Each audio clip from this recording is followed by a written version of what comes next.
Hello everybody, welcome back to When Down Syndrome Meets Autism. My name is Brandy and thank you so much for stopping in to see us. Summer is officially over in the Robb household and Dale is back at school, which I am so thankful for. Not that I don't love summer and not that I don't love having my child home, but usually by the end of the summer I am exhausted. And Dale goes to a state school in Missouri, so it works a little bit different than a regular public school does because he usually has about 2 weeks off in the beginning of the summer and 2 weeks off in the end of the summer. And through the middle of the summer, between 6 to 9 weeks, he goes to school about 4 hours a day. So it's not a full school day, but at least it's enough to give him continuity and keep him going on what he was learning throughout the school year. So it's really nice, and I also try to work really hard to work with what they're working on at school, and that way he gets a double whammy. Because Dale just does a lot better if everybody's on the same page and everybody's working on the same thing with him. I think that's the best thing for him. So he's back at school now, and today's video is coming to you live from my new furniture.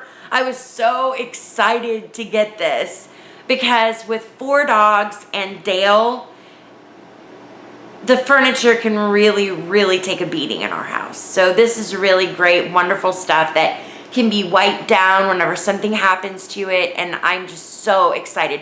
It was really funny though, whenever we were moving it into the house, Dale just automatically plopped down on it because you know how it is. What's his is his and what's ours is his.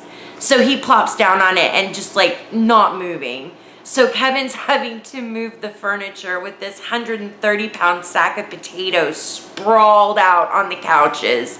And it was great. I will never forget that. But I was really excited to bring it in here. Today's video I've been thinking about for a while now.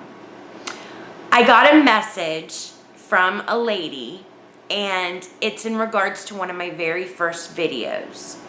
And I want to apologize from the bottom of my heart to anybody who I might have bristled or offended or hurt feelings, because I never ever intended to do that. But during one of my first videos, I had said that during my prenatal care while I was pregnant with Dale, I refused the amniocentesis and the AFP test because the outcome would not have made a difference.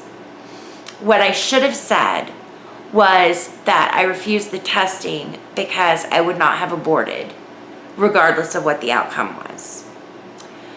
I got a message from a woman a couple weeks ago, and it's really been playing on my mind. But I got a message from her basically stating that same thing, that there's a big difference in saying that the outcome of the tests don't matter, and I wouldn't abort regardless of what the outcome of the tests are. Because a lot of children, especially children with genetic disorders, can have some really severe health issues when they're born. And a lot of those children need immediate attention, immediate surgery, neonatal intensive care. There's a lot of things that can go wrong. And thank goodness Dale was not one of those nearly 50% of children with Down syndrome that was born with a heart defect. His heart was beautiful. His intestines were beautiful. Everything worked. But this woman that messaged me, her child needed some really intensive care directly after he was born.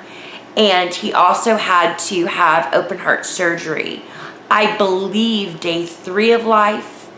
It was within the first week he had to have open heart surgery or he was not going to survive. And because of the AFP testing and because of amniocentesis, they knew exactly what was wrong with the child, and they were able to have all of the specialists there standing by. Had they not had the testing, that child more than likely would not be alive today. So it can go either way. And I had the miscarriage before Dale, and that really skewed the way that I looked at things because I wanted a baby. It was my mission in life. I wanted a baby so bad. And every month that I would have my cycle, I would just break down. And I would just cry and scream and throw things. And it was like a reminder that my body failed me, that my body failed my baby, and that I couldn't do what comes naturally to millions and billions of women every day. So when I did get pregnant, I was terrified that anything and everything was going to hurt that baby. And that baby was just like the Hope Diamond. It was just the most absolute precious thing that I could ever imagine. And it was in my body. And because my body had tricked me before, I wasn't going to take any chances. I was so scared. And I think a part of me was also scared of the tests and of the test results and what would happen if there was a problem. So for me, it was the best choice. For me, I think that had I had the testing done, I think I would have absolutely worried and panicked, and I think I would have made myself sick, and I think it just would have been a nightmare. And because I didn't have the testing done, I was able to relax and not think about it and kind of lull myself into security. And we had ultrasounds done about every 2 weeks, the last half of my pregnancy. So we were able to watch Dale's growth and look at his heart and all of his other organs very closely. And that helped me to feel really secure. But I have to say that if I was able to get pregnant again, which I had to have a hysterectomy at the age of 28, so I'm not able to get pregnant anymore. But if I was to get pregnant again, I would have to say that I would have all of the testing done, because I think it would be important at the age to know and to get ready and to be prepared. But the 38-year-old me is completely different than the 22-year-old me was. So I want to apologize for callously saying that the test didn't matter to me, because it did. And I think that nowadays we're so lucky.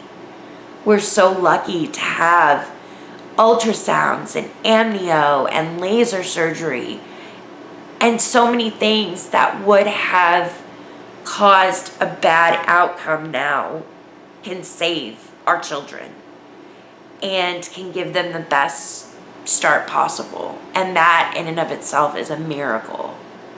So for everybody out there who have had to get a bad result, I am so sorry. And you guys are my heroes in the way that you deal with everything and in the love that you have for your children. And I really admire the strength that you have. And it's a situation that none of us would ever want to be in.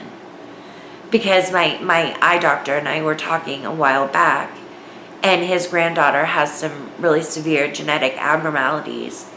And he looked at me and he said, you know, there are a lot of things out there worse than trisomy 21. And I thought about that for a second, because I really don't consider trisomy 21 a bad thing. I really don't consider Down syndrome a negative thing. I mean, Dale's happy. He's not suffering. He's healthy. Things are good there. But, you know, it's true. There are a lot of things out there that the outcomes are not as good as what we've had with Dale. So I'm so sorry. I'm so sorry for what I said. Anyways, that being said, I hope everyone goes home today and gives their babies a big hug and their children a big hug. And I hope that you grab your family and hold them a little bit closer. I hope you have a wonderful day, and I will talk to all of you soon. Bye-bye.